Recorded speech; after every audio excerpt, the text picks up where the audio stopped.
Ce jour, nous allons prendre nos Bibles dans le livre de 2 Rois, au chapitre 4. Nous allons lire les versets 38 à 41. 2 Rois, chapitre 4, versets 38 à 41. Élisée revint à Gilgal, et il y avait une famine dans le pays. Comme les fils des prophètes étaient assis devant lui, il dit à son serviteur: mets le grand pot et fais cuire un potage pour les fils des prophètes. L'un d'eux sortit dans les champs pour cueillir des herbes. Il trouva de la vigne sauvage. Il y cueillit des coloquins sauvages, pleins son vêtement. Quand il rentra, il les coupa en morceaux dans le pot où était le potage, car on ne les connaissait pas. On servit à manger à ces hommes, mais dès qu'ils eurent mangé du potage, ils s'écrièrent: la mort est dans le pot, homme de Dieu.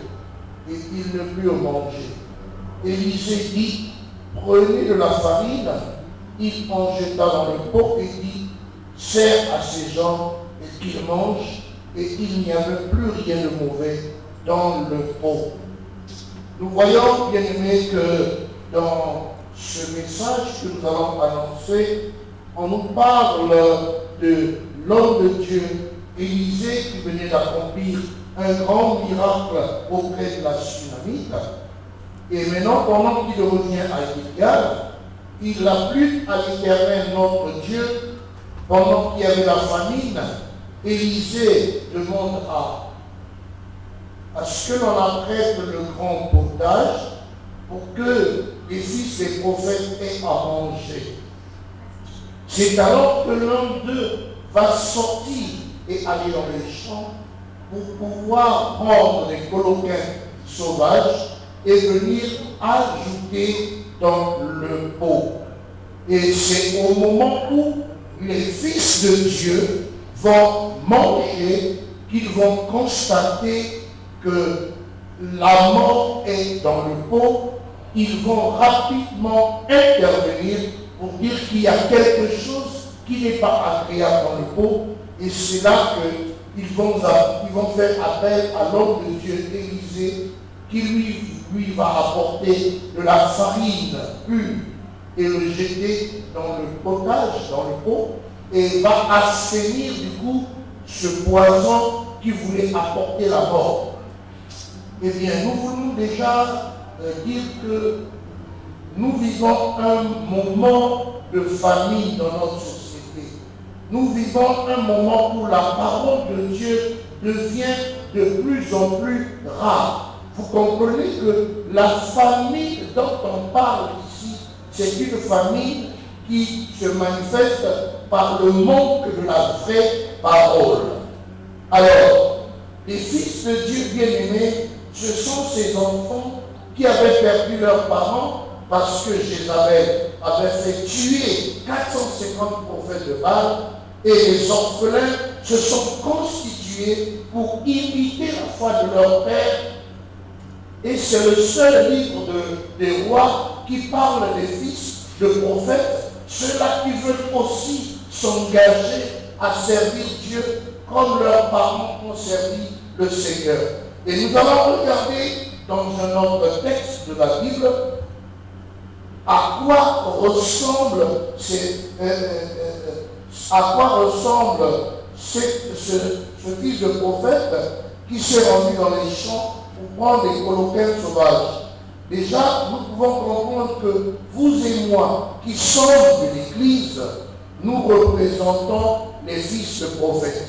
Et nous allons lire un texte de la Bible dans 1 Timothée au chapitre 4. Nous allons lire le verset 1 et 2 pour identifier ce fils de prophète qui est allé dans les champs.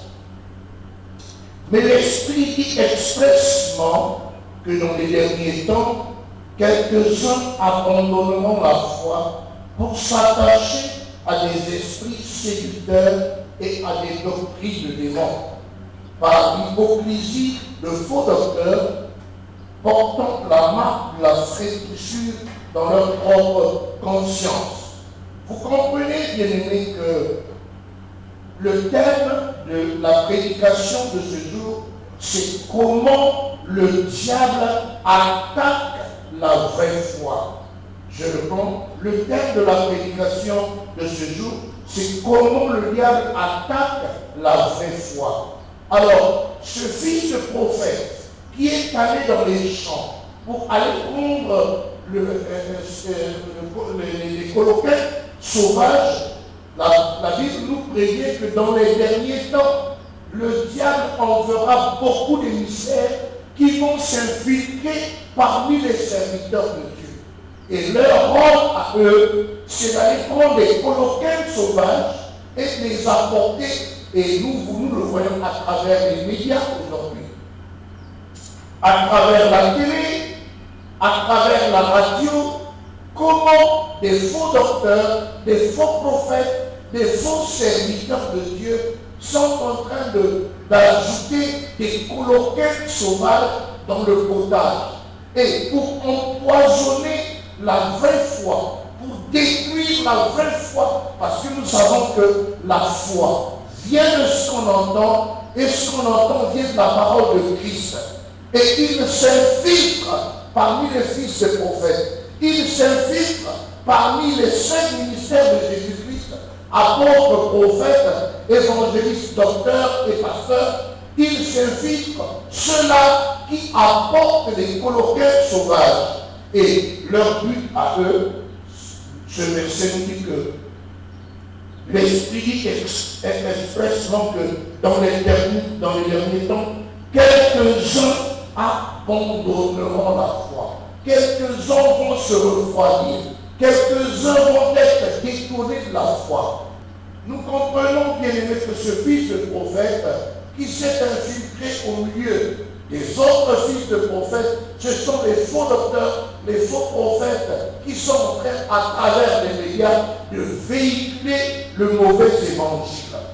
Et alors l'Éternel, notre Dieu, nous donne un avertissement que nous allons lire. Nous prenons le 2e épître de Jean. Rapidement, pour le Seigneur nous donne un avertissement. 2 Jean, nous lisons le verset 7 à 11. Car plusieurs séducteurs sont entrés dans le monde qui ne confessent point que Jésus-Christ est venu en chair.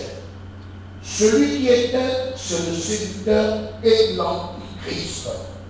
Prenez garde à vous-même, afin que vous ne perdiez pas le fruit de votre travail, mais que vous receviez une pleine récompense.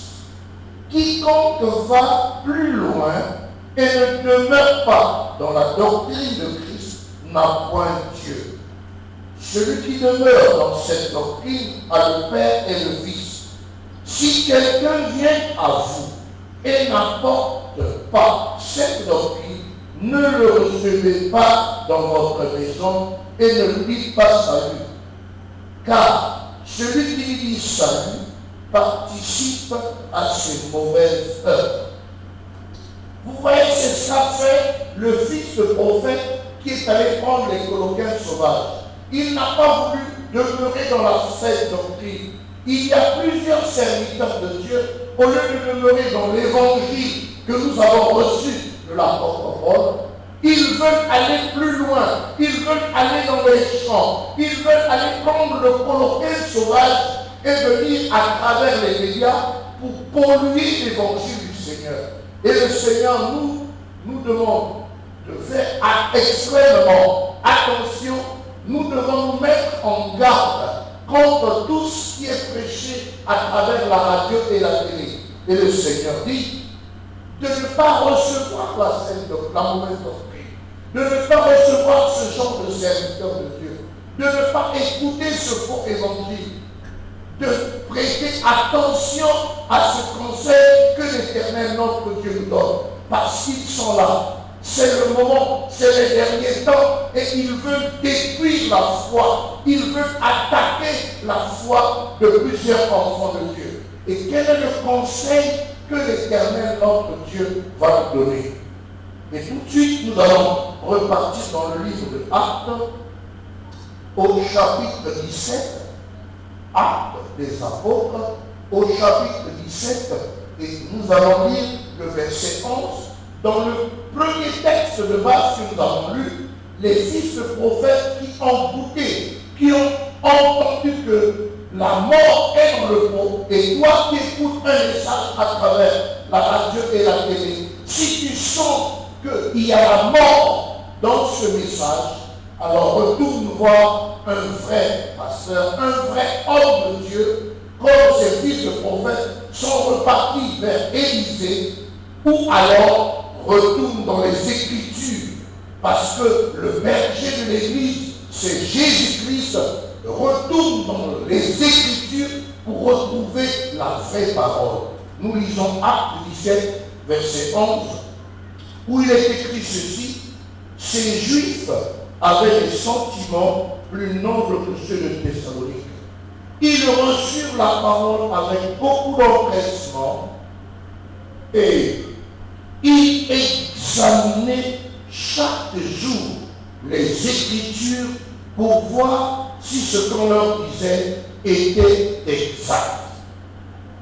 Lorsque tu écoutes la télé, lorsque tu écoutes la radio, lorsque tu as des doutes sur ce que dit un homme de Dieu, peut-être que c'est des colloquiens sauvages.